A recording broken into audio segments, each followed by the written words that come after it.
Bom dia, Jardim de Oração, bom dia, Instagram. Vamos para mais uma porção semanal, falarmos sobre a palavra. E hoje eu quero começar com um questionamento com vocês. Quem aí, levante sua mão. Quem aí já atravessou alguma coisa, já passou por algo, já vivenciou algo e externamente e depois, entre aspas, saiu dessa coisa externa e por dentro ainda continuava do mesmo jeito? Saiu de uma relação ruim e quando olhou para fora de novo, pensou, gente, eu tô vivenciando a mesma situação. Eu tô vivendo a mesma coisa com outra pessoa. Tô no mesmo lugar. Eu saí daquele ambiente tóxico e eu tô do mesmo jeito. Por quê? Porque eu saí de dentro da situação externa, mas a coisa não saiu de dentro de mim. Pode ser um trabalho abusivo, um relacionamento tóxico, qualquer coisa que você possa identificar aí nessa pergunta. Um trabalho ruim, um relacionamento, um padrão, a criação de filhos. E a Paraxá dessa semana vai explicar isso lindamente, porque ela vai falar sobre o lento processo de saída da escravidão. Nós estamos lendo constantemente, porção por porção, etapa por etapa, a gente está em Êxodo. E a porção dessas semanas se chama Mishpatim, que são juízos, estatutos. E ele vai falar sobre esse povo no pé do Sinai, recebendo os mandamentos, primeiro ouvindo esses mandamentos, e depois Moisés sobe para o monte, para a montanha, Monte Sinai, para poder receber as tábuas. Então, antes dele receber as tábuas, eles já receberam, eles quem? O povo, já receberam as informações que iam estar contidas na tábua. A gente pode chamar essas informações de Torá oral. Foi recebida através da fala de Deus. Eles não conseguiram suportar essa fala de Deus, porque era muita luz, era muita informação, e eles se desfaleciam. Então, Moisés ficou encarregado de fazer com que isso acontecesse. E no final dessa paraxá, eles falam algo muito interessante que me marcou bastante. Eu vou comentar com vocês sobre o ímpeto que eles tiveram em realizar as coisas. Mas o que me fica muito forte, e eu quero ler para vocês, não da porção, mas de um rabino, se chama Rabi Sacks. Eu quero ler para vocês um texto na íntegra falando sobre esse longo processo de saída da escravidão. Quanto tempo a gente demora. É num passe de mágica que a gente muda as nossas situações. Eu tô num processo terapêutico de liberação, quero parar de ser codependente, eu quero parar de ser compulsiva, eu tenho uma questão de rejeição e eu quero parar de reagir a essa rejeição constantemente em todos os meus ambientes sociais. Beleza, vamos fazer um processo, não é uma sessão em que você. É óbvio que você pode virar muitas chaves numa primeira sessão, mas é um processo, é lento, o processo é lento. E a escravidão que aconteceu com eles no Egito deixou tantas marcas que o processo de remoção do Egito de dentro deles também foi lento. Eles eram escravos. E aqui nessa porção eles falam, Deus fala muito para eles sobre a empatia com os outros e a frase, lembra que você também foi estrangeiro no Egito, você também foi uma pessoa escrava. Lembra disso, porque na verdade eles ainda eram escravos por dentro. Eles saíram da escravidão, mas a escravidão não saiu de dentro deles. A gente sai de um relacionamento ruim, mas o relacionamento ruim não sai de dentro da gente. A gente sai, cresce e amadurece, sai da casa dos pais, mas não deixa as questões que vivenciou com os pais, repete, reproduz, questiona, reage à rejeição vivida, reage ao abandono vivido. Então, é um lento processo de se libertar internamente, de trazer consciência para o nosso interno. Cristo veio trazer isso magistralmente, e nessa porção a gente tem uma fusão com Mateus 5, É do 38 em diante, mas também tem outras porções que falam sobre a mesma coisa que a gente vai trazer. Eu vou ler para vocês primeiramente o texto na íntegra no site Rapsax, que exatamente fala sobre isso. Eu achei muito bonito o texto e eu resolvi compartilhar com vocês. O título se chama O Lento Fim da Escravidão, porção Parashá Mishpatim. Na Parashá Mishpatim, testemunhamos uma das grandes características estilísticas da Torá, a saber, a transição da narrativa para a lei. Até então, o livro do Êxodo era primordialmente narrativo, a história da escravidão dos israelitas e sua jornada rumo a uma liberdade. Agora surge uma legislação detalhada, a Constituição da Liberdade. Ó, mas se eu sou livre, eu tenho uma Constituição da Liberdade? Isso não é acidental, mas é essencial. No judaísmo, a lei nasce da experiência histórica do povo. O Egito foi a escola da alma do povo judeu. A memória, seu seminário contínuo na arte e prática da liberdade. Ensinou-lhes o que era estar do lado errado do poder. Entre aspas, você sabe o que é ser um estrangeiro, diz uma frase marcante na paraxá dessa semana, na porção dessa semana, em Êxodo 23:9. Os judeus foram o povo ordenado a nunca esquecer o gosto amargo da escravidão, para que jamais considerassem a liberdade como algo garantido. Aqueles que o fazem acabam por perdê-la. Em nenhum outro lugar isso fica mais claro do que na abertura da porção dessa semana. Estivemos lendo sobre a experiência histórica dos israelitas com a escravidão. Assim, a legislação social de Mishpatim começa com a escravidão. O que é fascinante não é apenas o que diz, mas também o que não diz. Não abolir, não diz abolir a escravidão. Certamente deveria ter dito. Não é este o ponto central da história até agora? Os irmãos de José o vendem como escravo, ele, como vice-rei egípcio, os ameaça com a escravidão. Gerações depois, quando surge um faraó que não conhece José, todo o povo israelita se torna escravo no Egito? A escravidão, como a vingança, é um círculo vicioso que não tem fim natural. Por que não lhe dar um fim sobrenatural? Porque Deus não disse não haverá mais escravidão. A Torá já nos deu uma resposta implícita. A mudança é possível na natureza humana, mas leva tempo. Tempo em uma escala vasta, séculos, milênios. Há pouca dúvida de que, em termos do sistema de valores da Torá, o exercício do poder por uma pessoa sobre outra, sem o seu consentimento, é um ataque fundamental à dignidade humana. Isso não se aplica apenas à relação entre senhor e escravo. É verdade, segundo muitos comentaristas judeus clássicos, também na relação entre reis e súditos, governantes e governados. De acordo com os sábios, é verdade até mesmo na relação entre Deus e os seres humanos. O Talmud afirma que, se Deus realmente tivesse coagido o povo judeu a acertar a Torá, suspensando a montanha sobre as suas cabeças, isso continuaria uma objeção aos próprios termos da aliança. Somos avadim, servos de Deus, somos servos de Deus, somente porque nossos ancestrais escolheram livremente ser. Portanto, a escravidão deve ser abolida, mas um princípio fundamental da relação de Deus conosco é que ele não nos força a mudar mais rápido do que é possível por nossa própria vontade. Deus não nos força, ele nos conduz num processo lento, longo, demorado para que a gente possa ficar inteiro e não quebrar. Assim, o Evangelho de Mishpatim não abole a escravidão, mas estabelece uma série de leis fundamentais que levarão a pessoa, ainda que em seu próprio ritmo, a aboli-la por iniciativa própria. E aí ele fala: eis as leis, o que está sendo feito com essas leis.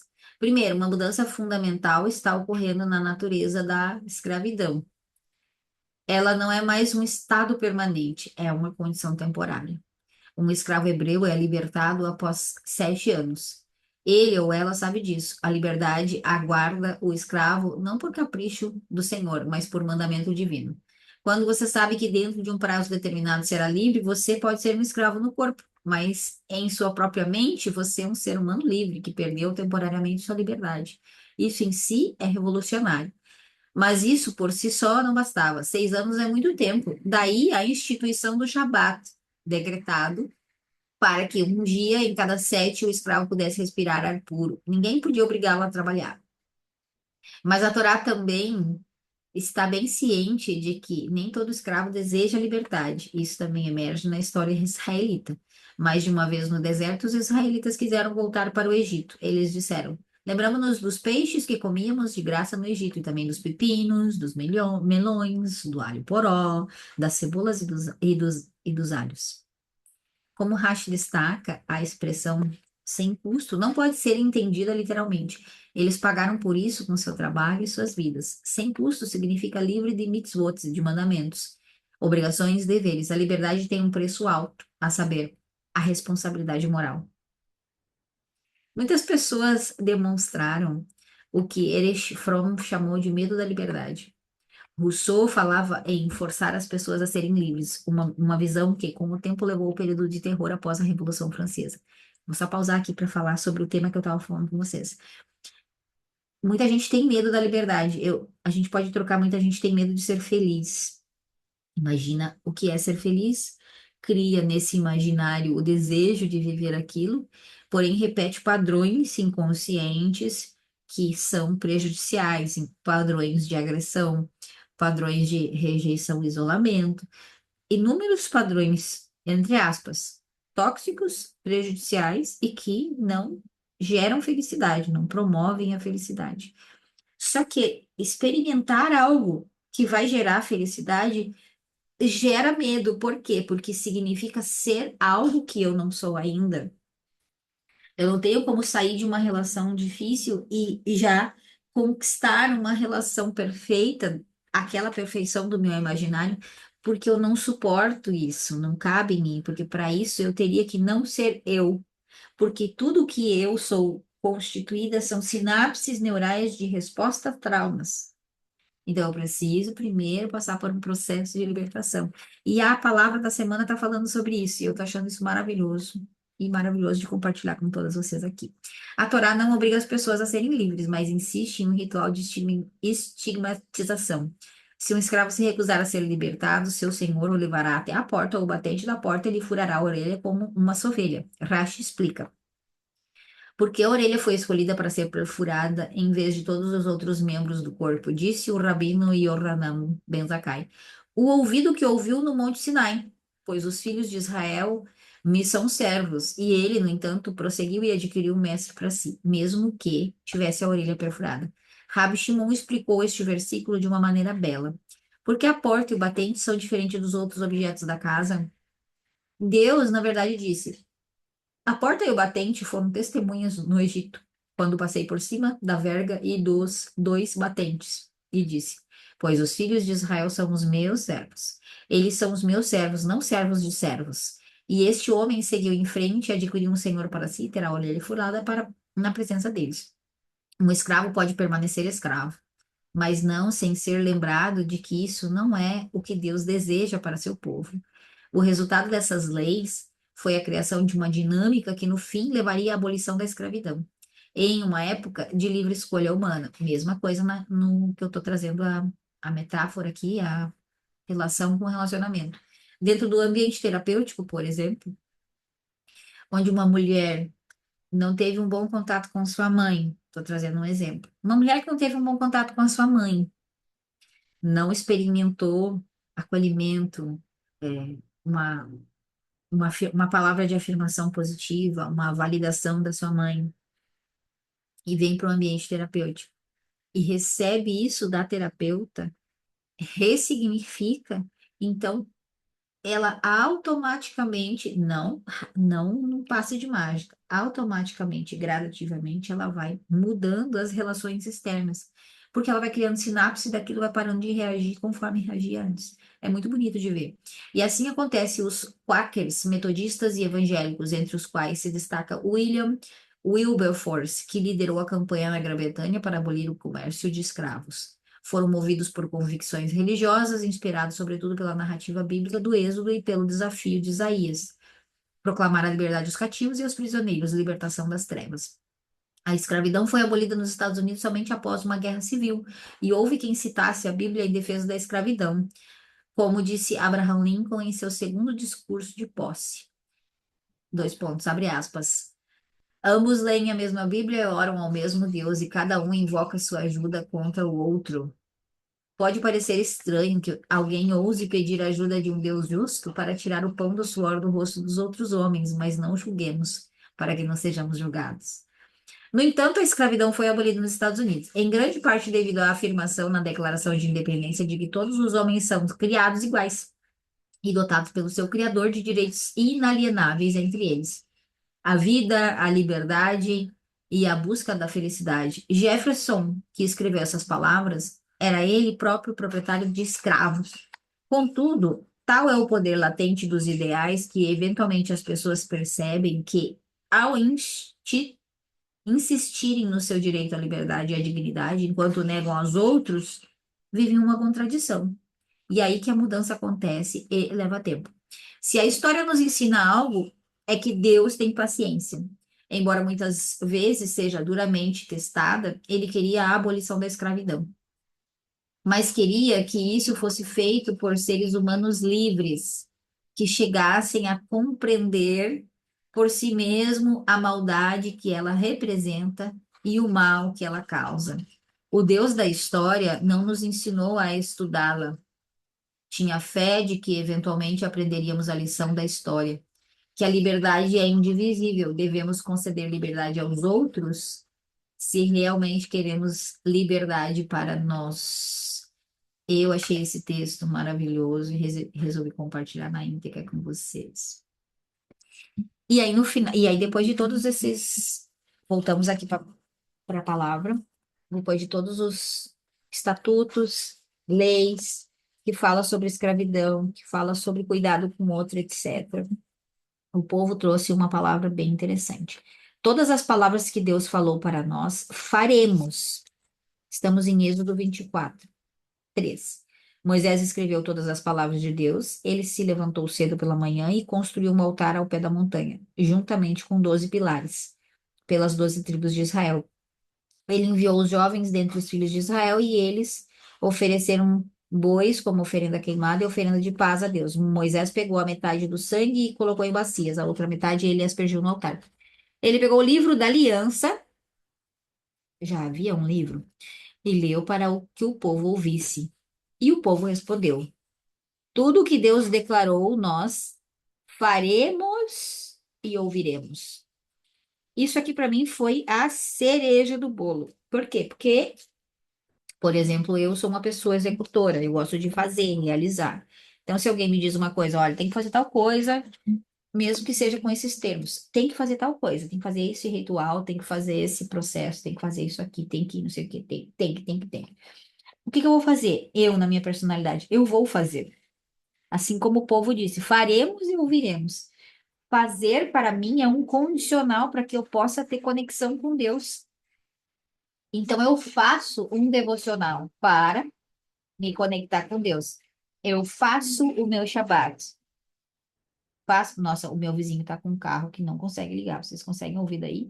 No Zoom eu acho que não, mas aqui no Instagram tá bem alto o barulho. Tá tentando funcionar esse carro. Faremos e ouviremos. Para mim o fazer é um condicional para ouvir.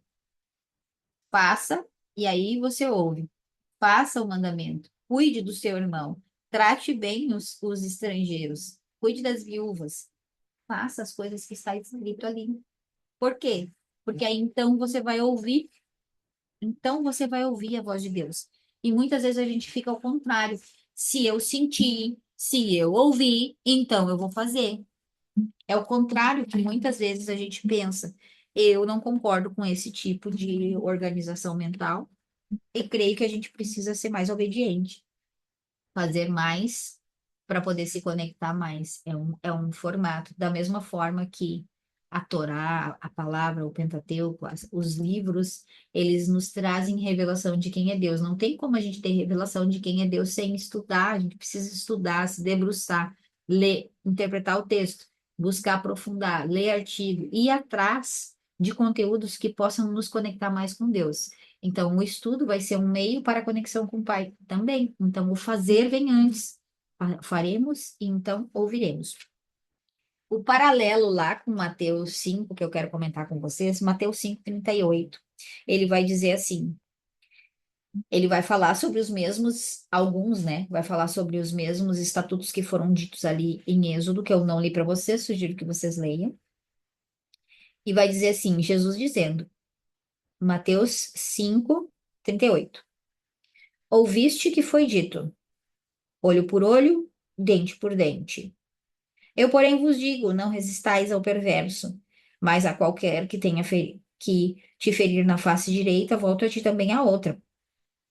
E ao que quer demandar contigo e tirar-te a túnica, deixa-lhe também a capa.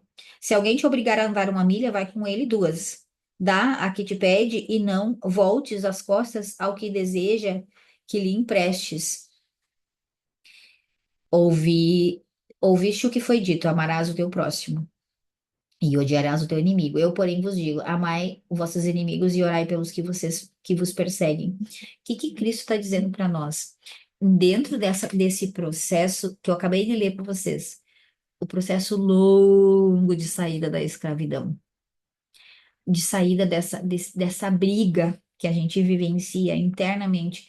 Escravidão ou o Egito, ele representa o lugar mais baixo do mundo. Na época, ele representava o lugar mais baixo do mundo. Por isso que dizia descer para o Egito.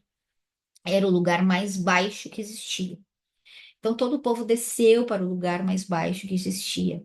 Nós descemos para o lugar mais baixo que existe. Aonde? Em nós mesmos. Por quê? Porque Cristo veio dizer, gente, não é fora, é dentro. Vocês não perceberam? Todos os estatutos que foram feitos foram para moldar o coração, para que vocês possam não querer mais a escravidão, para que vocês possam olhar mais com empatia para o outro, para que vocês possam chegar na conclusão de que não vale a pena brigar, de que não vale a pena matar, de que não vale a pena roubar, de que não é sobre isso. É um avanço de consciência. Vocês não perceberam? Não, não perceberam. Muitos milênios depois, ainda não perceberam. E não entra, não entra. Por quê? Porque existe um jugo, principalmente um jugo de separação. Porque quando a gente vai falar, ah, Cristo disse isso, então Cristo se disse isso, aquilo que está escrito já não serve mais. Então, ou eu fico com Cristo ou eu fico com o Antigo Testamento. Por isso que já tem o nome, Antigo Testamento, Novo Testamento. Então, se eu leio lá, eu não posso ler aqui. Se eu leio aqui, eu não posso ler lá. E não é sobre isso. É sobre níveis. Uma coisa não está separada da outra. Quanto mais a gente estuda, eu falo por mim, quanto mais eu estudo o Antigo Testamento, tudo aquilo que está sendo estudado semanalmente, mais eu entendo o novo, mais eu entendo o que Cristo está dizendo aqui. Porque se a gente for ficar só com essa parte aqui, só com essa parte que eu li de Jesus, ouviste que foi dito olho por olho, dente por dente. Eu tô dizendo para vocês, não resista ao perverso, deixa que ele bata na tua cara, na parte direita, na parte esquerda. Que é isso? É para ser abusado? Se eu não entendo o que está acontecendo e do que ele está falando, eu vou achar que é uma coisa horrível. Tá, mas ele está dizendo aqui que se alguém quiser me roubar, eu vou ter que ofertar mais uma outra coisa na vida da pessoa que quer me roubar a capa, eu tenho que dar a túnica também. Tipo, não basta roubar uma coisa, rouba a outra. A pessoa rouba meu telefone, eu tenho que dar a chave do carro. Se eu não entendo, se eu não estudo o antigo, o que já foi vivenciado, se eu não entendo que é um processo de libertação, de dentro para fora, e que Cristo veio trazer um novo nível novo, ele veio trazer consciência, ele dizer, gente, isso aqui, se você, um pouquinho antes ali, nessa mesma leitura que a gente leu semana passada, se você ouviu não matar, mas se você se irá com o seu irmão, você já está lascado. O que ele está dizendo? Não é externamente, é interno. Lá atrás era externo. Lá atrás era o começo do processo de saída da escravidão. Eles saíram de uma escravidão externa e depois eles foram para um processo de libertação da escravidão que existia dentro deles. Voltando para o nosso ambiente terapêutico e os nossos relacionamentos que eu estava falando antes. Muitas vezes, uma pessoa só precisa de um bom ouvinte. Eu acho que eu já contei essa história para vocês, mas vale a pena ouvir de novo. Quem não ouviu, ouça. A história de um casal que tinha um filho e que esse filho começou a namorar com uma pessoa que ele não gostava, que o casal não gostava. Uma pessoa desviada, uma pessoa de aparência duvidosa. Enfim, uma pessoa que o pai e a mãe não gostavam. E aí, era um menino. E ele foi pro rabino e pediu aconselhamento pro rabino, que o rabino era para falar com esse jovem que ele não podia se casar com uma pessoa daquele jeito, que não era judia e etc e tal. Não era da mesma fé, isso, aquilo, aquele outro. E o rabino acatou e disse: tá, pode mandar o menino vir aqui que eu vou conversar com ele. E aí o rabino conversou com o menino por uma hora e pouco. Saiu o menino feliz da vida e falando do rabino que tinha conversado isso, conversado aquilo, e os pais perceberam que o rabino não tinha falado nada sobre o relacionamento com ele. Tinha só conversado normal. Conversou, trocou ideia, isso, aquilo, aquele outro, não sei o quê. Os pais ficaram putaços da vida, foram lá e voltaram no rabino. Rabino, o que que aconteceu? Você não falou pra ele que ele não podia namorar com essa menina? Que isso, que aquilo, que aquele outro, que aquele outro? E o rabino disse: não, eu não falei. A gente teve uma boa conversa. Eu conversei com ele e a gente conversou sobre amenidades e etc e tal. Tratei-o muito bem. E o que que ele falou? Ah, ele gostou muito de ti e tal, não sei o quê. Aí o rabino disse assim: então, eu fiz um amigo. E talvez era só isso que ele precisasse. Porque agora ele sabe o que é ter alguém que goste dele, com as coisas que ele é, do jeito que ele é, da maneira como ele age, ou até mesmo com quem ele está se envolvendo. Ele é amado, ele é aceito, e isso muda a vida dele. Por quê? Ele já tem essa experiência comigo. Agora ele vai olhar para as atitudes dessa moça e vai achar estranho. Se ela é isso aí que vocês estão falando, vai achar estranho. Por quê? Porque ele já teve uma experiência de ter uma reciprocidade. É isso que eu falei para vocês do ambiente terapêutico antes. Muitas vezes a gente só precisa ter uma companhia agradável para passar horas, uma hora e meia que seja, no ambiente terapêutico.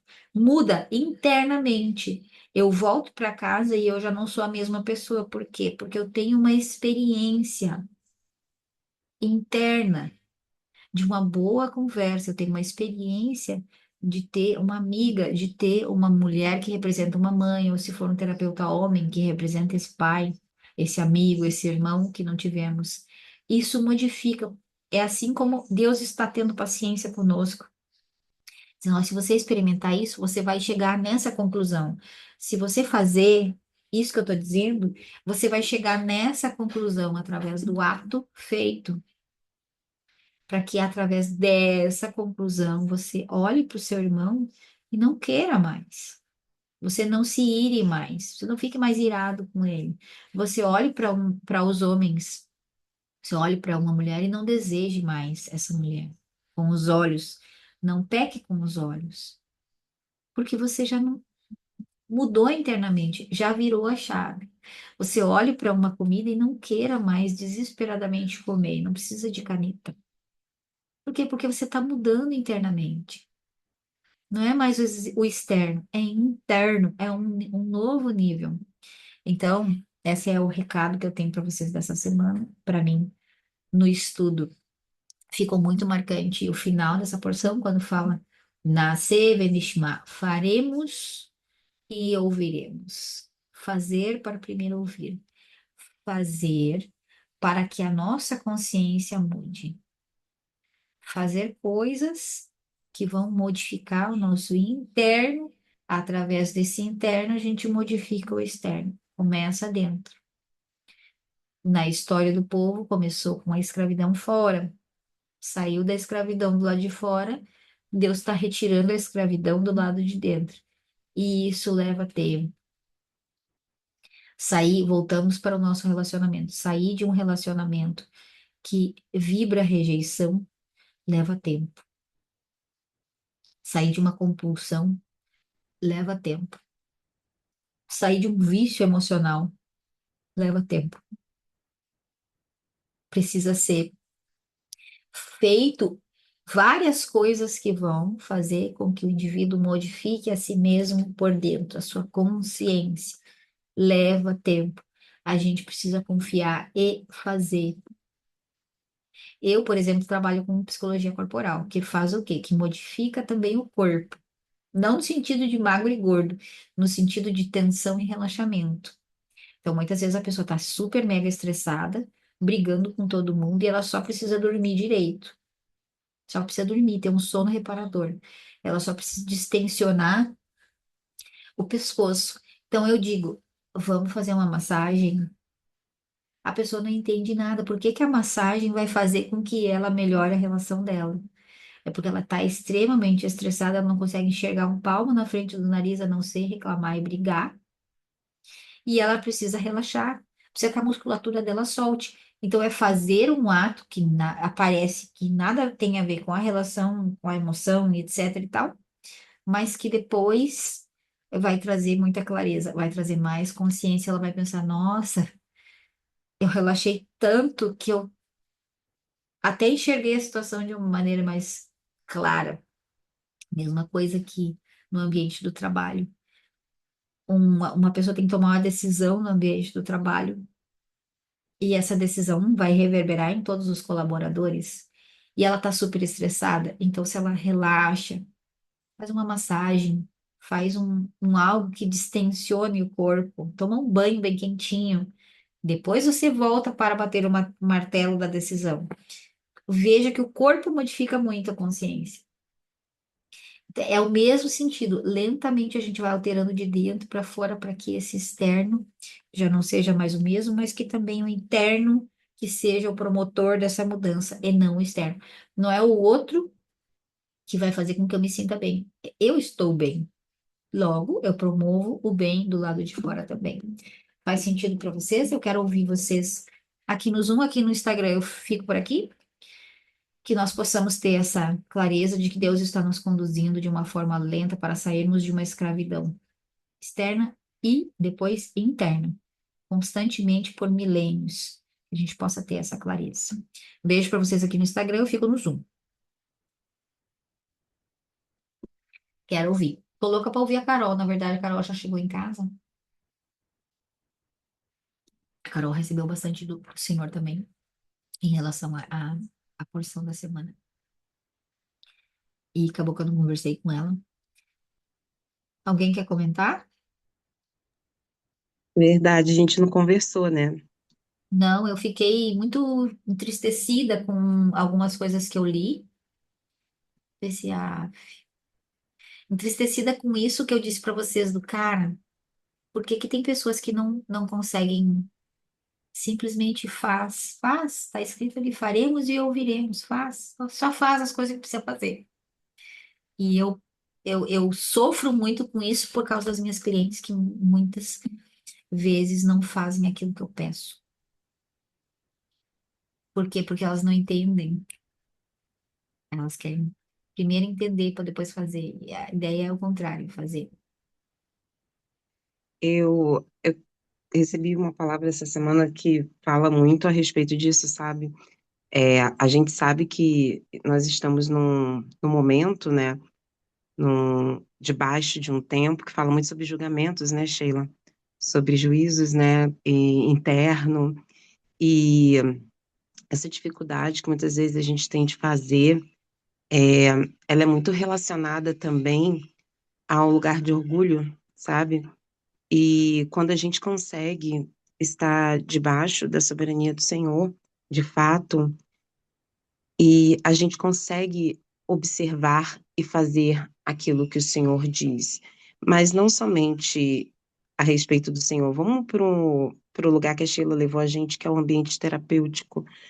Muito bom isso que você falou, sobretudo agora sobre a experiência das suas clientes, porque eu não consigo estar debaixo da autoridade da minha terapeuta. e fazer o que ela está me pedindo. Então, isso cabe a nós a gente avaliar como que é a minha relação com autoridades, né?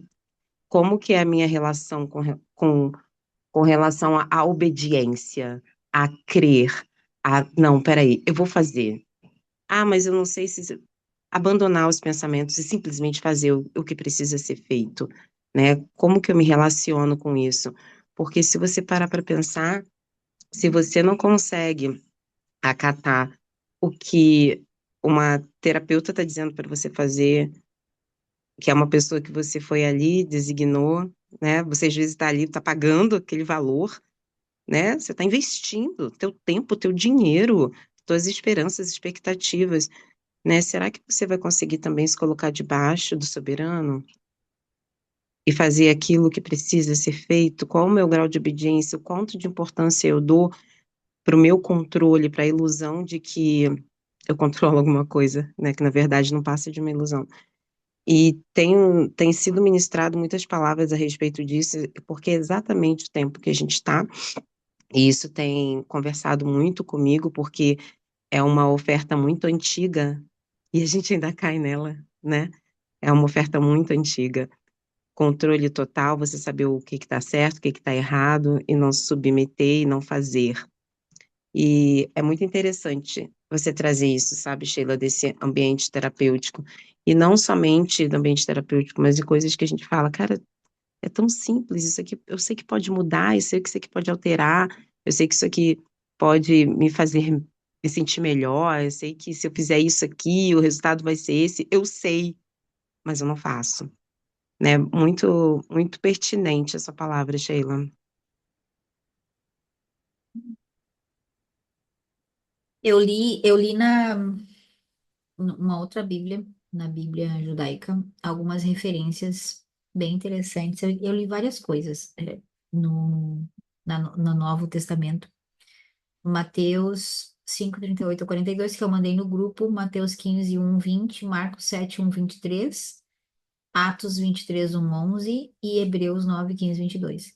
E foi esses pontos que me deixaram tristes, principalmente quando Jesus dizia assim, gente, porque ele falava os negócios, ele dizia, olha, tem que fazer tal coisa, faça isso, não faça aquilo, faça isso, não faça aquilo. Daí daqui a pouquinho a multidão saía, e aí os discípulos perguntavam, tá, mas o que que é isso que o Senhor quis dizer? E teve uma que eu li assim na pestita, e diz assim, meu, vocês são muito arrogantes, vocês são ignorantes, não é possível que vocês não estão entendendo. Não é possível. Cara, eu desisto. Parece aquela figurinha. Pra mim já chega. Eu desisto. Não, ainda bem que ele não desistiu de nós, né? Porque, olha, nossa humanidade desistiria fácil. Desisto. Vocês não estão entendendo que é dentro, né? Fora. Ele fala no episódio de lavar as mãos e tal, e ele brigando com os fariseus por causa da lavagem das mãos. E aí é dentro, vocês não estão percebendo que é dentro, pelo amor do nosso Pai, não estão percebendo que é dentro. E é sobre isso, que a escravidão seja lentamente um processo lá, acostume-se com um processo lento, e que é um processo de mudança de consciência, para que a consciência gere esse olhar para fora e tu vês assim, ah, não, não mais. Até mesmo na questão relacional em relação aos nossos maridos e as brigas. O marido vem enchendo o saco e a gente mudou internamente. A gente não reage mais da maneira como a gente reagia. Por quê? Porque dentro mudou. Mas ele não mudou, porque ele não está fazendo o mesmo processo. Então ele vem com o mesmo papo, com o mesmo assunto, com o mesmo questionamento, com a mesma crítica. Só que a gente está agora diferente. E o que que a gente faz? A gente não reage. Dentro a gente diz: ah, não, hoje não. Hoje eu não vou me entristecer por algo que esse marido fez. Hoje eu não vou me entristecer. Eu geralmente me entristeço. Aí eu começo a ver os padrões. Eu geralmente me entristeço quando acontece isso. Ai, mas hoje eu não vou entrar nessa. Se eu entrar nessa, eu vou ficar muito mal. Logo, não quero. Porque eu já sei como é que é o padrão. Eu já sei como é que é a escravidão. que é o que Deus estava dizendo nessa porção. Lembra, vocês também foram estrangeiros numa terra estranha. Lembra? Não, não, não, só não repete. Então, que a gente possa ter esse discernimento essa semana, para que a gente não repita aquilo que são os nossos padrões inconscientes, padrões que falam mais sobre escravidão, sobre esse lugar de rebeldia interno também, que a gente possa ter boas conexões, que a gente possa simplesmente fazer e ouvir, nascer e nishma. Faremos e ouviremos. O que for que o Senhor disser, nós vamos fazer para poder ouvir, que a gente possa ter essa confiança. Eu vou agradecer ao nosso Deus. Se alguém quiser também fazer algum agradecimento, alguma bênção, eu quero dizer muito bem-vindo para Maria Serri, que primeira vez que eu te vejo aqui. Muito prazer ter você aqui. Primeira vez o Jardel também, bem-vindo. Pai, eu quero te agradecer por mais essa porção e te dizer muito obrigado. Te dizer toda arabá, Senhor. Gratidão. Gratidão porque o Senhor se revela para nós aonde nós acreditamos que o Senhor não está.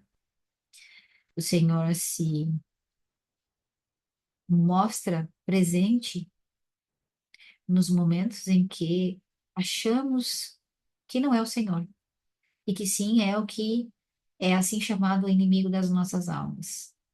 Quão bela é a porção que nos cabe de entendimento semanal para sabermos que todas as coisas que acontecem é o Senhor. E eu te peço, Pai, em nome do seu Filho, Yeshua, nosso Messias, que possa se revelar porções de sabedoria, de conhecimento e de entendimento para cada uma das mulheres que estão me ouvindo nesse instante. Cada uma delas que possa, e também meu marido que está presente, que possa perceber, ouvir através das ações feitas, ouvir a tua voz, se conectar contigo e te enxergar claramente, mesmo na escuridão, te enxergar claramente numa situação de desequilíbrio, de escravidão, de contenda, de desafio, uma situação em que não tem nenhum controle emocional e que nós possamos te ver, Pai. Nós possamos ver a tua mão forte nos conduzindo para fora dessa escravidão interna.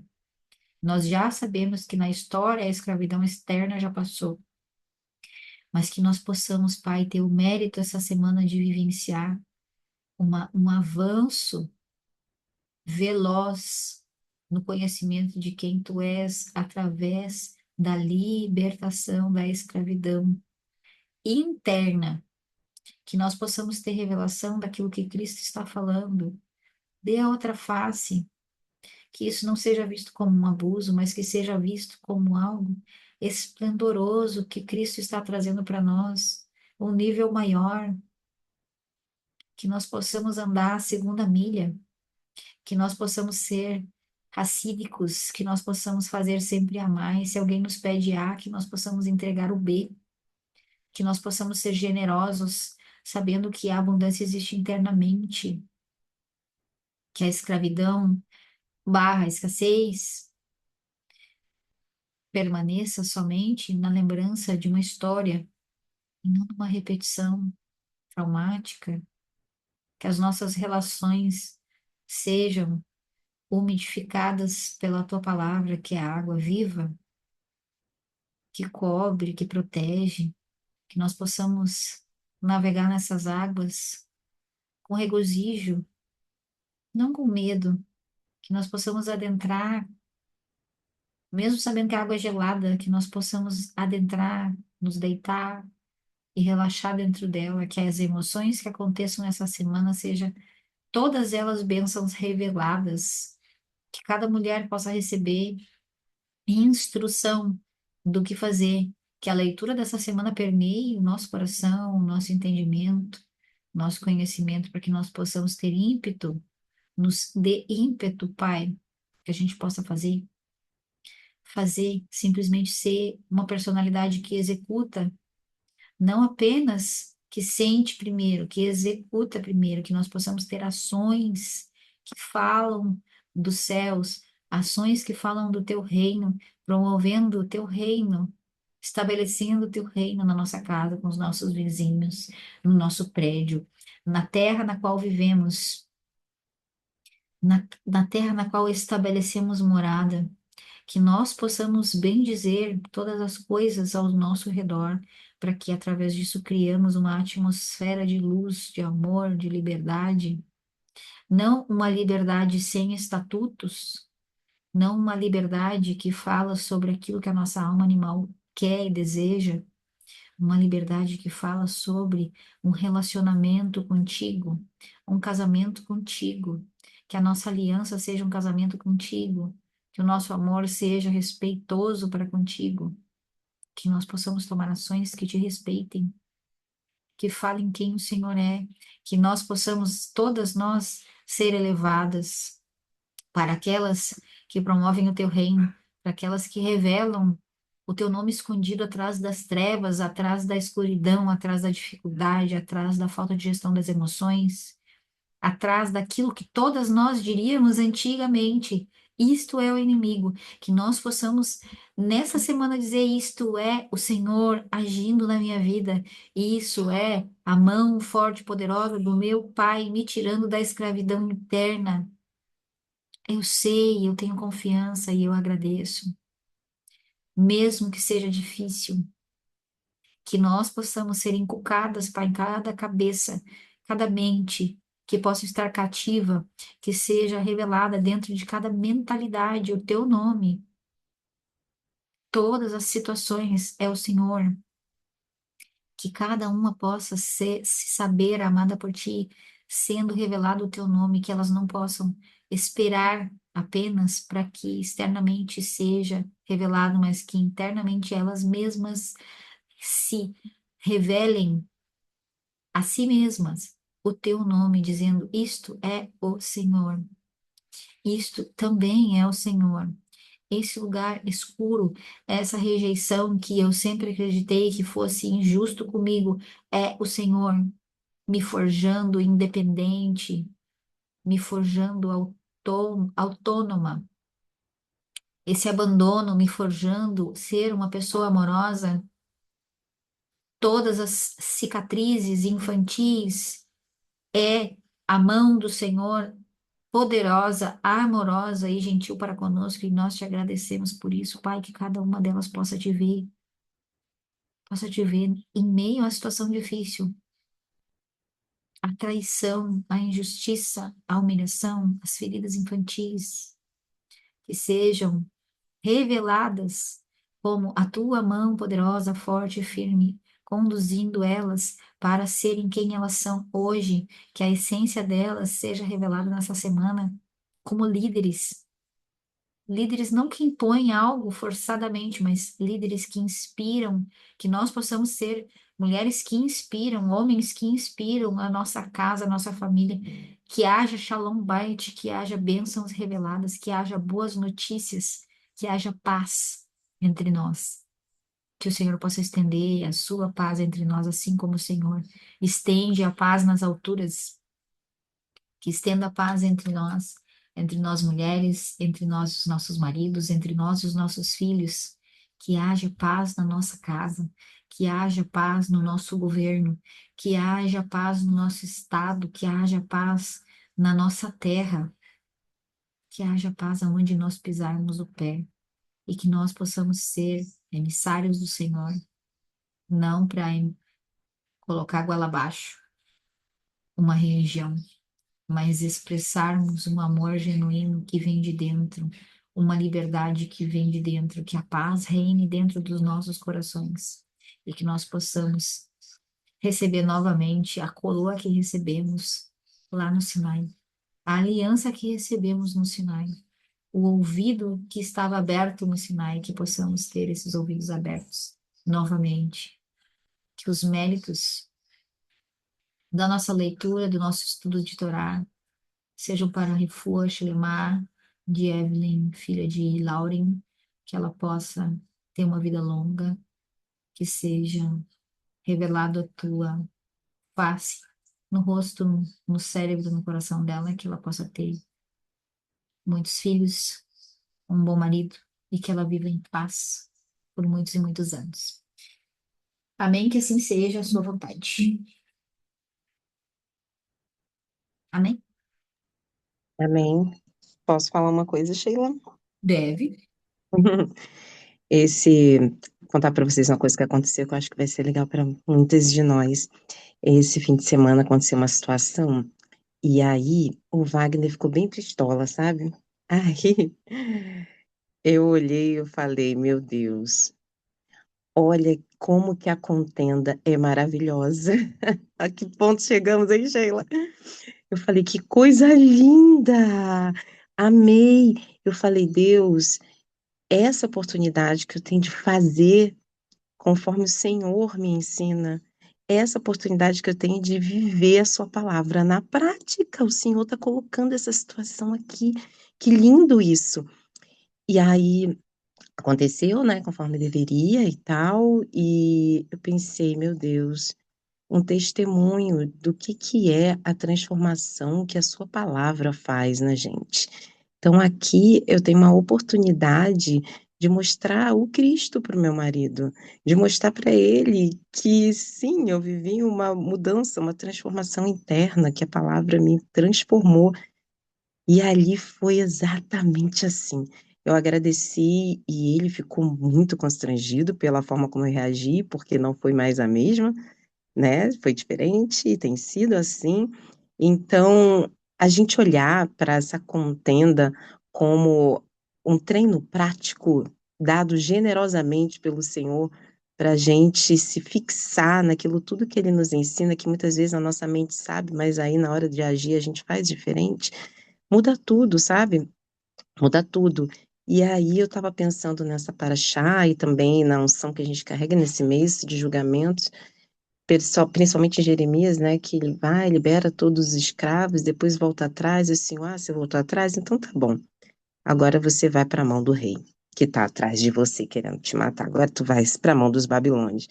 Então aí eu fiquei pensando, eu falei, gente, o Senhor, ele não só nos dá liberdade, mas ele nos ensina, através dessas situações que ele nos coloca, a sustentar essa liberdade internamente, a viver essa liberdade. Porque não é só sobre ser liberto, é sobre você sustentar isso e não voltar atrás. E não falar, não, me dá agora meus escravos, agora que eu quero tudo de volta. Não, sustentar, sustentar esse lugar que o Senhor dá pra gente, sabe? E essas situações nos ensinam a sustentar isso. Então, eu achei muito legal, fora isso também, uma palavra que eu recebi no domingo ontem, falando sobre julgamento, o quanto a gente julga conforme nós mesmos, mas na verdade o julgamento ele tem que ser conforme o Senhor é. Não sobre nós, mas sobre quem Ele é. E às vezes a gente olha e julga baseada na cadeia do orgulho, desse grande eu, dessa ilusão de poder próprio. Então, que a gente consiga olhar para isso, para as nossas formas de olhar, de julgar, de medir, que a gente consiga ter mais foco em Deus, porque nada está separado dele. Como diz a Sheila, eu gosto muito, não há nem mal independente. Então, que a gente consiga observar isso e quando receber do Senhor, dizer obrigada, Senhor. Hoje eu consigo te ver aqui nesse lugar. Isso é maravilhoso. O fato da gente tá tudo escuro e o escuro representa trevas. A gente não entende, não compreende, não sabe o que vai acontecer ali logo um minuto depois. E a gente olhar para aquele lugar escuro e dizer assim: eu vejo, é a mão do Senhor aqui. Eu confio que é a mão do Senhor. E aí ele se revela. Cara, Uhum, isso é demais. Isso é muito, muito, demais. muito demais. É demais, Sheila. É um outro nível, sabe? É demais mesmo. Não tem outra explicação a não ser que passou de fase. Pode vir então. Ou tu vai falar de lá?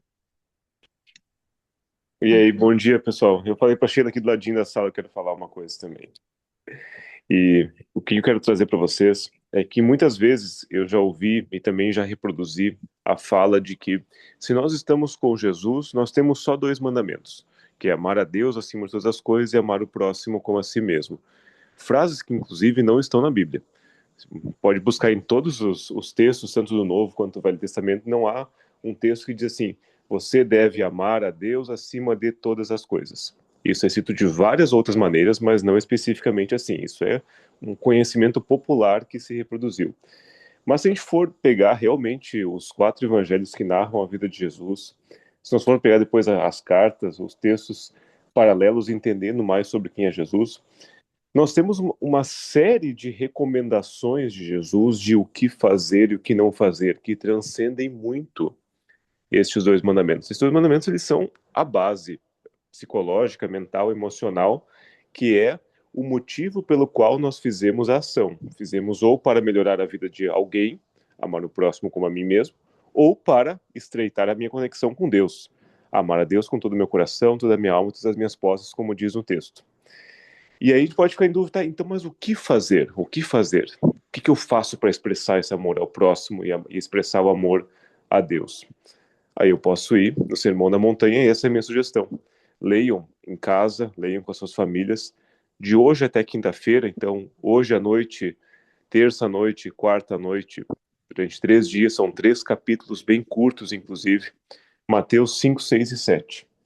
E ali nós temos exatamente Jesus falando o que fazer para expressar esse amor. E ali ele vai dizer, por exemplo, quando se fala da relação com Deus, ele diz explicitamente: quando forem orar, façam assim, assim, assim. Ele não diz assim, ó, quando vocês quiserem orar, se vocês forem orar. Ele já parte do pressuposto que necessariamente aquele que o segue ora. Quando vocês forem orar, façam isso. Quando vocês forem jejuar, o que é o jejum? É uma prática corporal física com uma intenção explícita de honrar a Deus. Uma ação. Eu faço e aí depois eu ouço qual é a resposta de Deus para mim. Quando forem jejuar, façam assim, assim.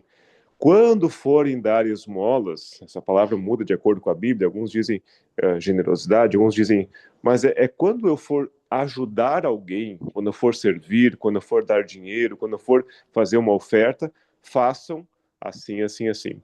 Só nesse pequeno trecho, eu já tenho 3 práticas recomendadas por Jesus, nem é recomendadas, mas já parte do suposto que a gente faria ela, ele só está explicando como fazer, que é orar, jejuar, e ajudar as pessoas, servir, dar esmolas, fazer de sedacá. Eu já tenho ali 3 coisas que Jesus recomenda de o que fazer. Agora eu quero que vocês peguem ali todo o Sermão da Montanha, Mateus 5, 6 e 7, que a gente consegue extrair ali muitas coisas de o que fazer. E aí isso sim nós podemos falar, estes são os mandamentos de Jesus para a nossa vida. É Jesus explicando como nós devemos cumprir a vontade de Deus aqui nessa terra. Beleza, gente? Obrigado pela oportunidade. Uma abençoada semana e até quinta-feira. É quinta-feira. A legislação da liberdade, eu achei isso muito legal, porque geralmente a gente pensa, tá, mas eu tenho que ser livre, no caso, ser livre é fazer o que eu quero. Só que nem sempre o que eu quero é bom, nem para mim, nem para o outro. Então, mudar a narrativa é bem interessante. E assim como a Carol falou lindamente em relação a expressar Cristo, é, também a gente pode acrescentar aí um pouquinho mais de enxergar o outro através da narrativa do outro e não da nossa.